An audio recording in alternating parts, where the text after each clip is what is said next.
Booker awards అంటారు. Competitive ఎగ్జామ్లో కూడా తరచుగా ఇవి మనకు కనబడుతున్నాయి. మ్యాన్ బుకర్ అవార్డ్స్ అంటే మ్యాన్ బుకర్ అవార్డ్. ఈ మ్యాన్ బుకర్ అవార్డ్ అనేది మనము కామన్వెల్త్ దేశాల్లో ఇచ్చే ఒక అత్యున్నతమైనటువంటి సాహిత్య బహుమతిగా మ్యాన్ బుకర్ అవార్డుని పిలుస్తాం. ఒక కామన్వెల్త్ దేశాల్లో అత్యున్నతమైనటువంటి సాహిత్య బహుమతిగా మ్యాన్ బుకర్ అవార్డుని మనం పిలుస్తాం, మ్యాన్ బుకర్ అవార్డుని. అయితే మ్యాన్ బుకర్ అవార్డు విషయాన్ని మీరు గమనించినట్లయితే ఎలాంటి బిట్స్ మనకి ఈ యొక్క మ్యాన్ బుకర్ అవార్డ్స్ పైన రావడం ఒక జరుగుతుంది. మరి మ్యాన్ బుకర్ అవార్డ్స్ పైన అంటే ఓకేనా, లేటెస్ట్ పైన అడుగుతున్నాడు, సమ్ టైమ్స్ ఒక్కోసారి స్టాక్ ఓరియంటెడ్ కూడా అడుగుతున్నాడు. అయితే మన లేటెస్ట్ విషయం ఫస్ట్ డిస్కస్ చేద్దాము. 2018 సంవత్సరానికి మ్యాన్ బుకర్ అవార్డు పొందినటువంటి వారు ఎవరు అంటే అన్నా బన్స్ అనే ఒక మహిళకు ఆ విధంగా పొందడం జరిగింది. మరి అన్నా బన్స్ ఒక ఐర్లాండ్ దేశానికి చెందినటువంటి మహిళ అన్నా బన్స్. ఈమె రాసినటువంటి ఏ పుస్తకానికి అవార్డు రావడం జరిగింది అంటే మిల్క్ మ్యాన్ అనే పుస్తకానికి ఈ అవార్డు రావడం జరిగింది. 2018 సంవత్సరానికి మ్యాన్ బుకర్ అవార్డు గ్రహీత ఎవరు అంటే అన్నా బన్స్. ఈమె ఐర్లాండ్ దేశానికి చెందిన మహిళ. ఈ అవార్డు పొందినటువంటి తొలి ఐర్లాండ్ మహిళగా ఈరోజు అన్నా బన్స్ అనేది ఒక గుర్తింపు పొందింది. ఈమె రాసినటువంటి పుస్తకం పేరు ఏంటంటే మిల్క్ మ్యాన్ అనే పుస్తకానికి ఈ అవార్డు రావడం జరిగింది. సో ఇది మ్యాన్ బుకర్ అవార్డు 2018 సంవత్సరానికి సంబంధించింది. అయితే మరి మ్యాన్ బుకర్ అవార్డు విషయంలో మరొక అంశం మనకు కోణం కనబడుతుంది. ఈరోజు మ్యాన్ బుకర్ అవార్డు ప్రారంభించి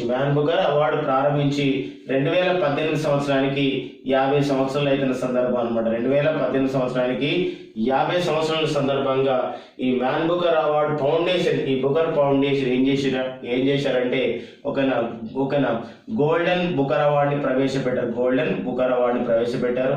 మరి గోల్డెన్ బుకర్ అవార్డుని ఒక ప్రత్యేకమైనటువంటి అవార్డు. ఈ గోల్డెన్ బుకర్ అవార్డుని మరి ఒక 2018 సంవత్సరానికి పొందిన వారు ఎవరు అంటే మైకెల్ ఒలాంచి లేదా ఒలాంచి అంటారు. ఈ మైకెల్ ఒలాంచికి రావడం జరిగింది. ఇతను శ్రీలంక దేశానికి చెందిన రచయిత. రాసినటువంటి పుస్తకం ఏదంటే ది ఇంగ్లీష్ పేషెంట్కి రావడం జరిగింది. ఇంగ్లీష్ పేషెంట్ అనే రచనకి 2018 సంవత్సరానికి మరి గోల్డెన్ బుకర్ అవార్డుని మరి 2018 సంవత్సరానికి పొందిన వారు ఎవరు అంటే మైకెల్ ఒలాంచి, ఒక శ్రీలంకకు చెందిన రచయిత. ది ఇంగ్లీష్ పేషెంట్ అనే పుస్తకానికి రావడం జరిగింది. సో ఇలాంటి అంశాన్ని కూడా మనం తెలుసుకోవాలి. గతం అంటే 50 సంవత్సరాల సందర్భంగా ఇది ఒక ప్రత్యేకమైన అవార్డు. ఇది ఒక ప్రత్యేకమైన అవార్డుని మనం తెలుసుకోవాలి. ఆ రచయిత పేరు ఏంటంటే మైకెల్ ఒలాంచి. ఆ పుస్తకం పేరు ఏంటంటే ది ఇంగ్లీష్ పేషెంట్ అనే అంశం పైన మనము ఖచ్చితంగా తెలుసుకుంటాం. మరి దీంతో పాటుగా ఇంకా మ్యాన్ బుకర్ అవార్డుని ఇది ఒక మనము లేటెస్ట్ పాయింట్స్ లో ఇలా బిట్స్ మనం నేర్చుకుంటున్నప్పుడు ఒకసారి డైరెక్ట్ కూడా బిట్స్ రావడానికి ఆస్కారం ఉంది. అంటే అవార్డ్స్ మెన్షన్ చేయకుండా, ఈ మ్యాన్ బుకర్ అవార్డుని మెన్షన్ చేయకుండా ఇంగ్లీష్ పేషెంట్ రచయిత ఎవరు అంటే మైకెల్ ఒలాంచి, లేదా మిల్క్ మ్యాన్ అనే పుస్తక రచయిత ఎవరు అంటే అన్నా బన్స్. సో ఇలాంటి అంశాలపైన కూడా మనం ఇట్లా అధ్యయనం చేయాలి. అయితే మ్యాన్ బుకర్ అవార్డు ఉంటుంది. దాంతో పాటుగా ఈ మ్యాన్ బుకర్ అవార్డు అనేది ఆంగ్ల రచయితలకు మాత్రమే ఇస్తారు. అయితే మ్యాన్ బుకర్ ఇంటర్నేషనల్ అవార్డు ఉంటుంది. మరి మ్యాన్ బుకర్ ఇంటర్నేషనల్ అవార్డు ఎవరికి ఇస్తారంటే ఇది ప్రపంచంలోని ఏ భాషకైనా ఇవ్వచ్చు. అయితే ఆ భాషలో ఉన్నటువంటి ఆ పుస్తకము ఏం కావాలంటే ఇంగ్లీష్లోకి తర్జుమా చేయాలి. అంటే ప్రపంచంలో ఇంగ్లీష్ కాకుండా ఏదైనా భాషకి ఇస్తారు. అయితే వాళ్ళు రాసినటువంటి ఆ భాష పుస్తకం ఏం కావాలంటే ఇంగ్లీష్లో కూడా ట్రాన్స్లేట్ చేయబడి ఉండాలి. సో అది మనకి మ్యాన్ బుకర్ ఇంటర్నేషనల్ అవార్డు యొక్క ప్రత్యేకత. అయితే మ్యాన్ బుకర్ ఇంటర్నేషనల్ అవార్డుని మరి 2018 సంవత్సరానికి మ్యాన్ బుకర్ ఇంటర్నేషనల్ అవార్డుని 2018 సంవత్సరానికి పొందిన వారు ఎవరు అంటే ఓల్గా కరోడ్జక్ అంటారు. మరి ఓల్గా కరోడ్జక్ ఎవరంటే పోలాండ్ దేశానికి చెందినటువంటి ఒక రచయిత్రి ఓల్గా కరోడ్జక్. 2018 సంవత్సరానికి మ్యాన్ బుకర్ ఇంటర్నేషనల్ అవార్డు పొందిన వారు ఎవరంటే ఓల్గా కరోడ్జక్. మరి ఓల్గా కరోడ్జక్ రాసినటువంటి ఒక పోలాండ్ భాషలో రాసింది. పోలాండ్ భాషను మనం ఏమంటారంటే పాలిష్ భాషగా పిలుస్తారు. ఈ పాలిష్ భాషలో ఓల్గా కరోడ్జక్ రాసిన పుస్తకం ఏదంటే ఫ్లైట్స్ అనేది మరి ఈ ఫ్లైట్స్ అనే పుస్తకానికి రావడం జరిగింది. అయితే మనం డిస్కస్ చేసాం, మ్యాన్ బుకర్ ఇంటర్నేషనల్ అవార్డుని ప్రపంచంలో ఏదైనా భాషకి ఇవ్వచ్చు, కానీ ఆ పుస్తకము ట్రాన్స్లేట్ కాబడాలి, ఎందులోకి ఇంగ్లీష్లోకి అనువదించబడాలి. మరి ఈ ఫ్లైట్స్ అనే పుస్తకాన్ని మరి ఇంగ్లీష్లోకి అంటే పాలిష్ భాషలో రాసినటువంటి పుస్తకాన్ని ఇంగ్లీష్ భాషలోకి మరి ట్రాన్స్లేట్ చేసిన వారు ఎవరంటే జెనిఫర్ క్రాఫ్ట్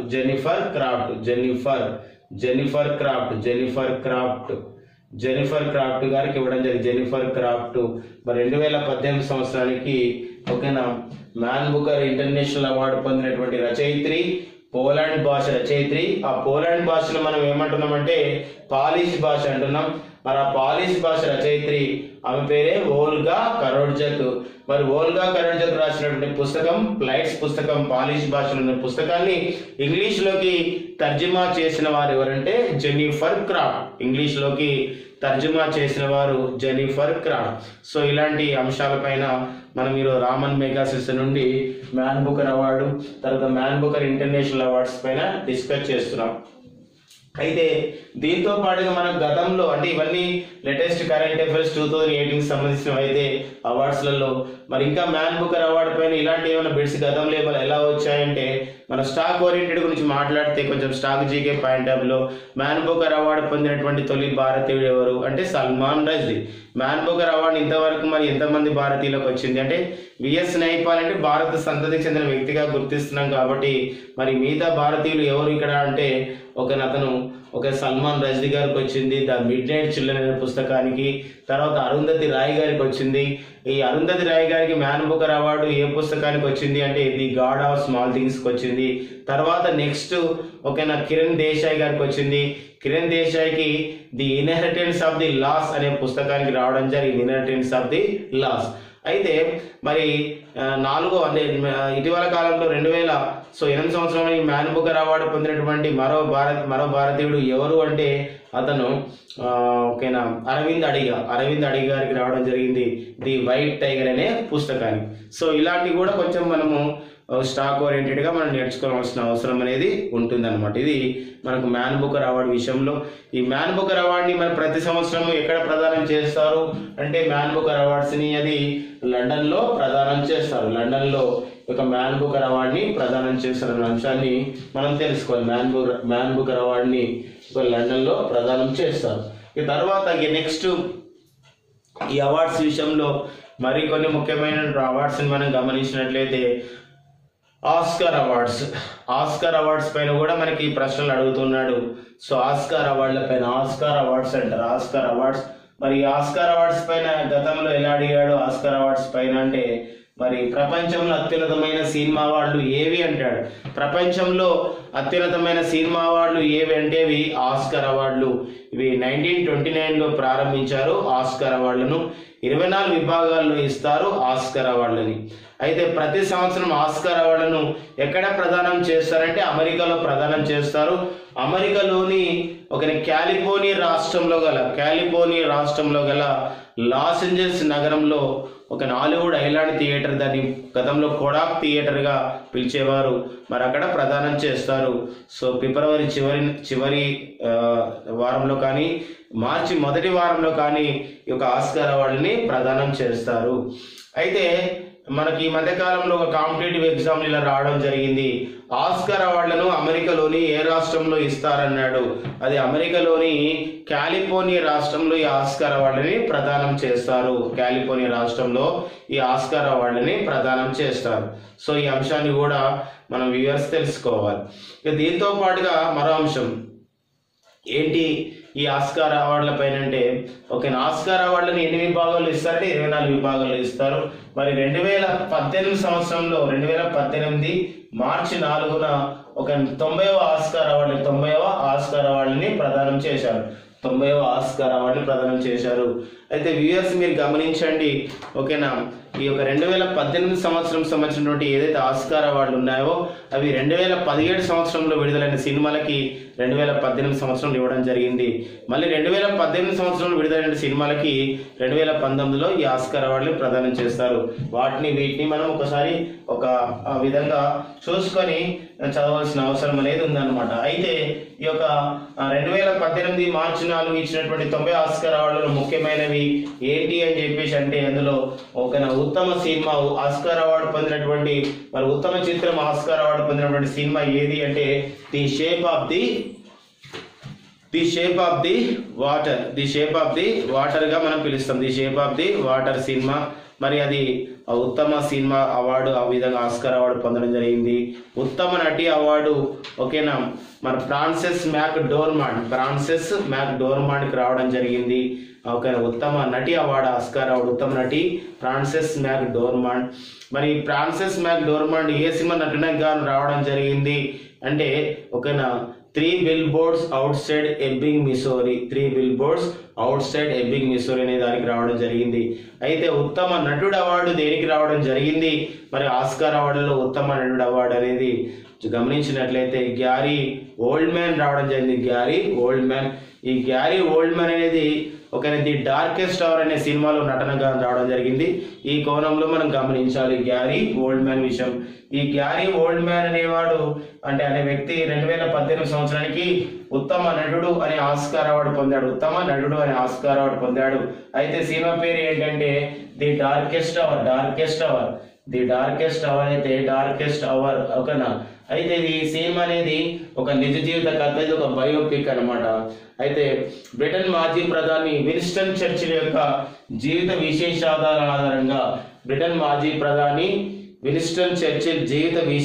ఆధారంగా తెరకెక్కించినటువంటి చిత్రమే ది డార్కెస్ట్ అవర్. సో ఇలాంటి అంశాలు మనకు 90వ ఆస్కార్ అవార్డులో ఉన్నాయి. అయితే 90వ ఆస్కార్ అవార్డులలో ఓకేనా మరి ఉత్తమ దర్శకుడు అవార్డు ఎవరికి వచ్చిందంటే గుల్మెర్మో డెల్ తోరో. ఈ గుల్మెర్మో డెల్ తోరోకి the shape of the water అనే సినిమా కథను దర్శకత్వం వహించాడు.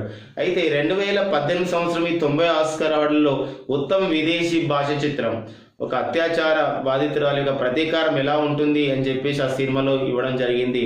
అయితే అది చిలీ భాష దేశానికి చెందిన సినిమా. మరి 2018 సంవత్సరానికి ఉత్తమ విదేశీ భాష చిత్రం అవార్డు పొందినటువంటి సినిమా ఏంటి అంటే అది ఫెంటాస్టిక్ ఉమెన్. ఇది చిలీ భాష సినిమా. చిలీ దేశంలో ఉన్నటువంటి భాష ఏమంటారంటే స్పానిష్ భాషగా పిలుస్తారు. ఈ చిలీ భాష సంబంధించినటువంటి చిలీ దేశ సినిమా. సో ఇది మనకు ఆస్కార్ అవార్డులలో కొన్ని ముఖ్యమైనటువంటి విషయాలు. అయితే ఆస్కార్ అవార్డుల విషయాన్ని మరొకసారి మనం ఎలా అధ్యయనం చేయొచ్చు, గతంలో ఎలాంటి రావడం జరిగింది అంటే ఆస్కార్ అవార్డులకు మరొక పేరు ఏం పేరు అని అడగడం జరిగింది. ఆస్కార్ అవార్డులకు మరొక పేరు ఏంటంటే అకాడమీ అవార్డులు ఆస్కార్ అవార్డులకి మరొక పేరుగా మనం డిస్కస్ చేశాం. ఇది ఇలాంటి విషయము. దాంతోపాటుగా మనకి అత్యున్నతమైనటువంటి సినిమా అవార్డులు ఆస్కార్ అవార్డులు ఆ విధంగా మనం డిస్కస్ చేసినప్పుడు ఈ మధ్యకాలంలో దీన్ని మనం అప్లైడ్ ఓరియంటెడ్గా ఎలా చూసుకోవాలి అంటే ఈ మధ్య మనం మార్చి 14, 2018 ఒక ప్రముఖ ఆస్ట్రోఫిజిక్స్ట్ అంటే ఖగోళ భౌతిక శాస్త్రవేత్త అయినటువంటి స్టీఫెన్ హాకింగ్ చనిపోవడం జరిగింది. మరి ఈ స్టీఫెన్ హాకింగ్ జీవిత విశేషాలపైన నిర్మించినటువంటి ఒక హాలీవుడ్ చిత్రము ద థియరీ ఆఫ్ ఎవ్రీథింగ్ అనే ఒక సినిమా ఏదైతే ఉందో దానికి 2014లో ఆస్కార్ అవార్డు రావడం జరిగింది. అందులో మరి స్టీఫెన్ హాకింగ్ పాత్రని ద థియరీ ఆఫ్ ఎవ్రీథింగ్ అనే సినిమాలో మరి స్టీఫెన్ హాకింగ్ పాత్రని ఎవరు పోషించారు అంటే ఎడ్డీ రెడ్మెన్ అలా అతను పోషించడం జరిగింది. సో ఆ కోణంలో కూడా మనం అధ్యయనం చేయాలి. సో కరెంట్ ఓరియంటెడ్ని అక్కడ ఉన్నటువంటి అంశాలను కొంచెం అక్కడ స్టాక్ ఓరియంటెడ్గా కొంచెం లింకప్ చేసుకుంటే మనం మంచి స్కోర్ చేయగలుగుతాం ఈ అవార్డుల విషయం. ఈ అంతర్జాతీయ అవార్డులతో పాటు ఇంకా ఇలాంటి అంతర్జాతీయ అవార్డులతో పాటు సో అంటే ఆస్కార్ అవార్డులు, రామన్ మెగసెస్ అవార్డులు, Man Booker International award, Nobel అవార్డులతో పాటు కొన్ని ఇంకా అంతర్జాతీయ అవార్డుల పైన కూడా మనం డిస్కస్ చేద్దాం. మరికొన్ని అంతర్జాతీయ అవార్డు అంటే అలాంటి అవార్డులు మన భారతీయులకు రావడం వల్ల వార్తల్లో ఉంటాయి. అందులో మీరు గమనిస్తే ఈ మధ్య కాలంలో నిక్కీ ఏషియా అవార్డు మరి నిక్కీ ఏషియా అవార్డు అనేది ఈ మధ్యలో వార్తల్లో ఉంది. అంటే 2018 సంవత్సరానికి నిక్కీ ఏష్ అవార్డుని పొందిన వారు ఎవరు అంటాడు. 2018 సంవత్సరానికి నిక్కీ ఏష్ అవార్డుని పొందిన వారు ఎవరంటే బిందేశ్వర్ పాఠక్. బిందేశ్వర్ పాఠక్ గారు 2018 సంవత్సరానికి ఈ నిక్కీ ఏష్ అవార్డు పొందడం జరిగింది. ఈ నిక్కీ ఏష్ అవార్డుని జపాన్ దేశం ఇస్తుంది. ఇది సామాజిక రంగంలో సేవ చేసిన వారికి ఇస్తుంది, సోషల్ సర్వీస్లో సేవ చేసిన వారికి ఇస్తుంది బిందేశ్వర్ పాఠక్. మరి గతంలో ఈ యొక్క నిక్కీ ఏష్ జపాన్ దేశం ఇచ్చే నిక్కీ ఏష్ పురస్కారాన్ని పొందినటువంటి భారతీయులు మన్మోహన్ సింగ్, తర్వాత ఇన్ఫోసిస్లో ఒక వ్యవస్థాపకుడైనటువంటి నారాయణమూర్తి గారు సో ఈ అవార్డును పొందడం జరిగింది, నిక్కీ ఏష్ అవార్డు. అయితే మరి 2018 సంవత్సరానికి ఇతను 23వ నిక్కీ ఏష్ అవార్డు గ్రహీత ఎవరంటే బిందేశ్వర్ పాఠక్. మరి బిందేశ్వర్ పాఠక్ గారి యొక్క నేపథ్యం ఏంటి అంటే ఇతను పరిశుభ్రత సంబంధించినటువంటి కార్యక్రమంలో ఒక ప్రపంచవ్యాప్తంగా కృషి చేస్తున్నటువంటి వ్యక్తులలో ఈ భారతీయుడు మనకు ఒక ముఖ్యమైన వాడు. ఇతను సులభ్ ఇంటర్నేషనల్ సొసైటీ అనే వ్యవస్థాపకుడు ఎవరంటే బిందేశ్వర్ పాఠక్. సులభ్ ఇంటర్నేషనల్ వ్యవస్థాపకుడు బిందేశ్వర్ పాఠక్. అతని సులభ్ ఇంటర్నేషనల్ సొసైటీ ద్వారా ఇతను ఎన్నో పరిశుభ్రత కార్యక్రమాలు కొనసాగిస్తున్నాడు. దాంతో పాటుగా ఇటీవల కాలంలో ఇతనికి భారత ప్రభుత్వము ఈ యొక్క బిందేశ్వర్ పాఠక్ గారిని ఒక స్వచ్ఛ రైల్వే ప్రచారకర్త కూడా నియమించింది. స్వచ్ఛ రైల్వే ప్రచారకర్త కూడా ఎవరంటే బిందేశ్వర్ పాఠక్. సో ఇది బిందేశ్వర్ పాఠక్ యొక్క నేపథ్యం. మరి బిందేశ్వర్ పాఠక్ ఇటీవల కాలంలో భారత ప్రధాని నరేంద్ర మోడీ జీవిత విశేషాలపైన ఒక పుస్తకం రాశాడు. అది the making of the legend. The making of the legend పుస్తక రచయిత కూడా బిందేశ్వర్ పాఠక్. అంటే మనకు ప్రశ్న ఎలా ఇచ్చినప్పుడు కూడా చేసే విధంగా మనం తయారవుతున్నాం. ఇది నిక్కీ ఏష్ పురస్కారం. అడగడానికి ఎలా ఉంటుంది? 23వ నిక్కీ ఏష్ పురస్కార గ్రహీత బిందేశ్వర్ పాఠక్ ఏ రంగంలో సేవ చేసినందుకు ఈ అవార్డు వచ్చింది అంటే సామాజిక సేవ రంగం. అయితే 2018 సంవత్సరాలు నిక్కీ ఏష్ అవార్డు పొందిన వారు బిందేశ్వర్ పాఠక్ అయితే ఈ నిక్కీ ఏష్ అవార్డును ఇచ్చే దేశం ఏది అంటే అది జపాన్ దేశం. సో ఇలాంటి అంశాలు మనకు నిక్కీ ఏష్ పైన ఆడడం జరుగుతుంది. అలా కాకుండా మరో అంశాన్ని ఈరోజు గమనించినట్లయితే ఈరోజు సియోల్ శాంతి పురస్కారం, ఇది కూడా అంతర్జాతీయ అవార్డు. సియోల్ శాంతి పురస్కారం అంటారు, సియోల్ శాంతి పురస్కారం. మరి ఈ సియోల్ శాంతి పురస్కారాన్ని మరి 2018 సంవత్సరానికి పొందిన వారు ఎవరంటే ప్రధానమంత్రి నరేంద్ర మోడీ. ఒక 2018 సంవత్సరానికి సియోల్ శాంతి పురస్కారాన్ని పొందిన వారు ప్రైమ్ మినిస్టర్ నరేంద్ర మోడీ. ప్రధానమంత్రి నరేంద్ర మోడీ గారికి ఈ అవార్డు రావడం జరిగింది. అయితే మరి నరేంద్ర మోడీ ఈ యొక్క ఆర్థిక రంగంలో అంటే దాన్ని మనము ఆర్థిక రంగంలో కృషి చేసినందుకు, సామాజిక రంగంలో ఈరోజు స్వచ్ఛ భారత్ లాంటి కార్యక్రమాలని ఆ విధంగా ప్రోత్సహించినందుకు, ప్రారంభించినందుకు, ఈ ఆర్థిక రంగాన్ని అభివృద్ధి చేసే క్రమంలో అతను ప్రధానమంత్రి జన్ధన్ యోజన లాంటి కార్యక్రమాన్ని ఏర్పాటు చేసినందుకు ఈ అవార్డు ఇస్తున్నట్లు సియోల్ శాంతి పురస్కార్ ఫౌండేషన్ ప్రకటించడం జరిగింది.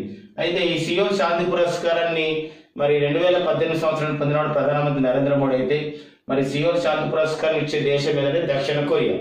సో ఈ వ్యూవర్స్ ఈజీగా గుర్తుపెట్టుకోవచ్చు, దక్షిణ కొరియా రాజధాని ఏదంటే సియోల్ కాబట్టి. సో ఇది ఒకటే కాదు, ఈ విషయాన్ని గమనిస్తే సియోల్ శాంతి పురస్కారం యొక్క బ్యాక్గ్రౌండ్ ఏంటి అంటే ఇది 24 ఒలింపిక్ క్రీడల్ని మనము 1988లో 1988లో దక్షిణ కొరియా రాజధాని సియోల్లో జరిగాయి.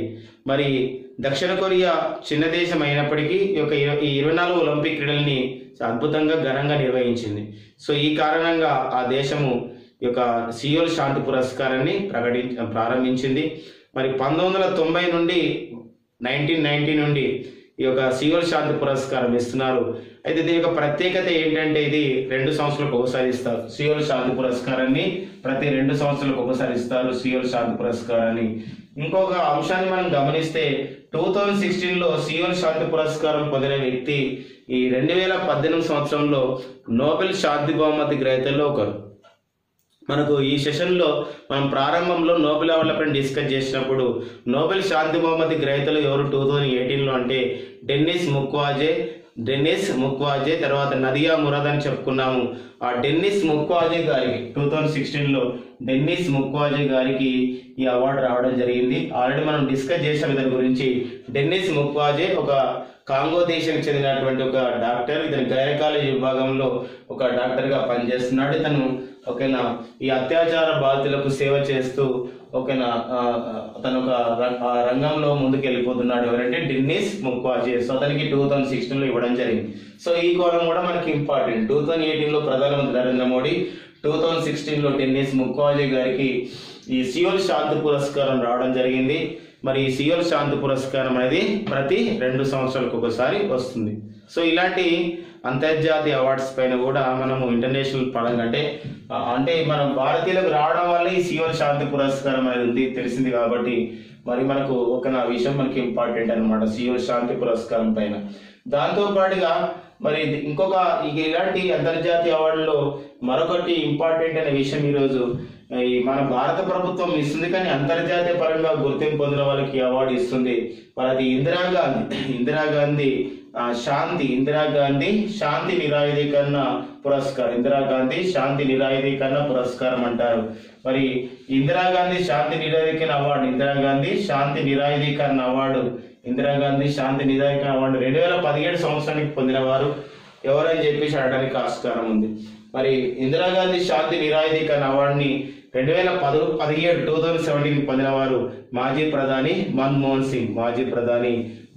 సింగ్. సో ఈ అంశాన్ని యూఎస్ ఖచ్చితంగా గుర్తుపెట్టుకోవాలి. మరి 2017 సంవత్సరానికి ఎందుకు ఇతనికి రావడం జరిగింది అంటే 2004 నుండి 2014 వరకు భారత ప్రధానిగా విశేష సేవలు అందించినందుకు గాను ఈ అవార్డు రావడం జరిగింది. ఓకేనా. ఇందిరాగాంధీ శాంతి నిరాయుధీకరణ అవార్డు 2017 సంవత్సరానికి గ్రహీత మన్మోహన్ సింగ్. అయితే ఇటీవల ఇదే అవార్డుని మరి 2018 సంవత్సరానికి కూడా ప్రకటించడం జరిగింది.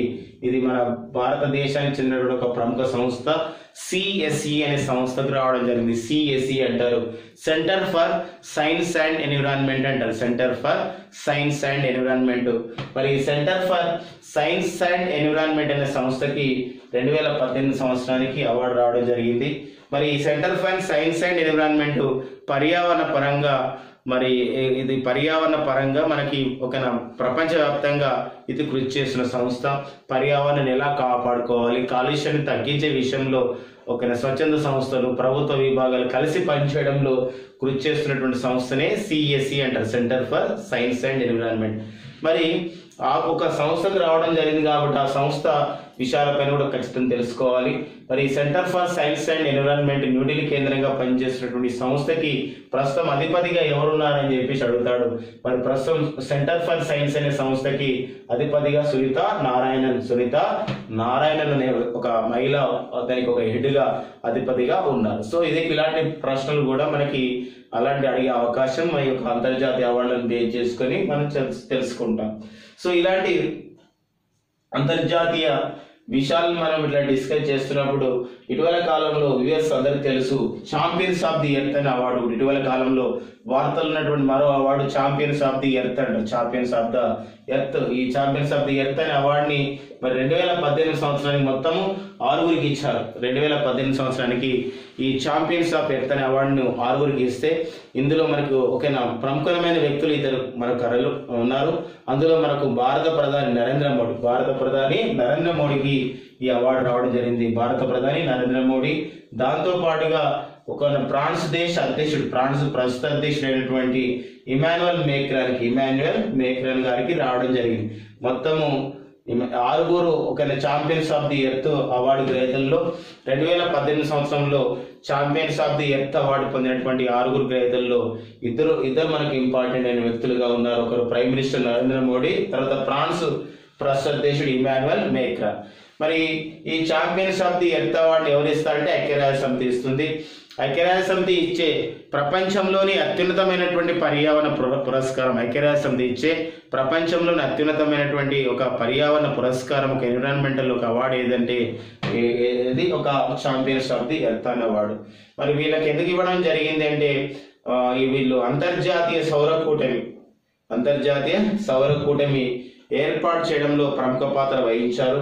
సో వీరి యొక్క కృషి వల్లనే ఈ యొక్క ప్రపంచవ్యాప్తంగా ఈ రోజు సౌర విద్యుత్ విషయంలో పరిశోధన చేయడానికి, సౌర విద్యుత్తును వాడుకునే విషయంలో పరిశోధన చేసుకోవడానికి ఒక ఐఎస్ఏ అంటే ఇంటర్నేషనల్ సోలార్ అలయన్స్ అంతర్జాతీయ సౌర కూటమి ఈ మార్చి 11, 2018 ఏర్పాటు చేయడంలో కృషి చేసినందుకు వీళ్ళకి అవార్డు ఇవ్వడం జరిగింది.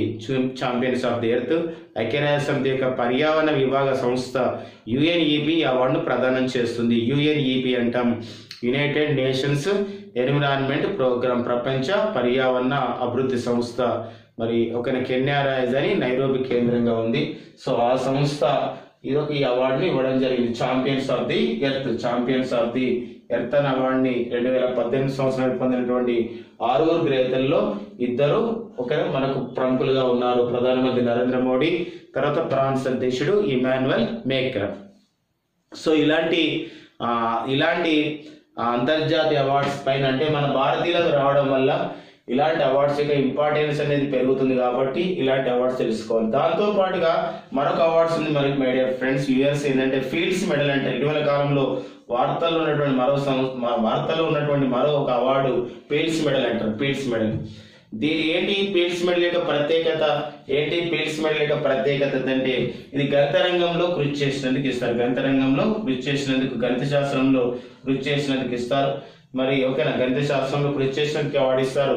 2018 సంవత్సరానికి ఫీల్డ్స్ మెడల్ ని 4 ఇచ్చారు. 4 ఇస్తే తొలిసారిగా ఒక భారతీయుడికి ఫీల్డ్స్ మెడల్ లో ఈ అవార్డు రావడం జరిగింది 2018 సంవత్సరంలో.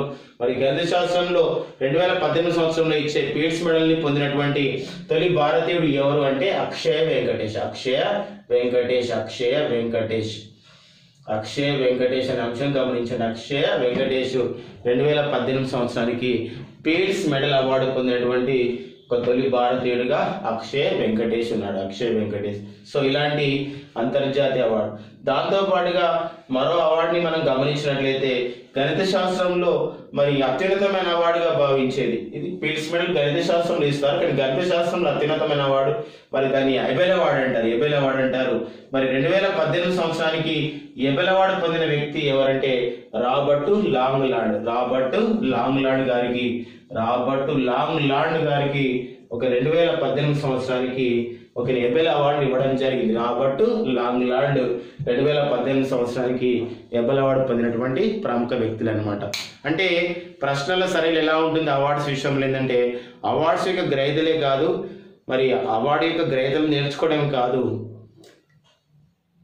ఆ యొక్క అవార్డుని ఏ రంగంలో కృషి చేసిన వారికి ఇస్తారు కూడా అడుగుతున్న విషయాన్ని మనం వ్యూవర్స్ తెలుసుకోవాలి. సో ఆ కోణంలో మనం ప్రిపేర్ అయినాం అనుకోండి, ఖచ్చితంగా మనకి అవార్డ్స్లో వచ్చే ప్రశ్నలకి ఆ విధంగా మార్కులు అనేది మనం లూజ్ కాము. సో ఇది ఒక అంతర్జాతీయ అవార్డులలో మనం కొన్ని ముఖ్యమైన అవార్డ్స్ ఈ సెషన్లో మనం డిస్కస్ చేసాం. తర్వాత సెషన్లో మరొక కరెంట్ అఫైర్స్లో మరొక ముఖ్యమైన అంశంతో మళ్ళీ మనం వేరే సెషన్లో డిస్కస్ చేద్దాం. So thank you very much.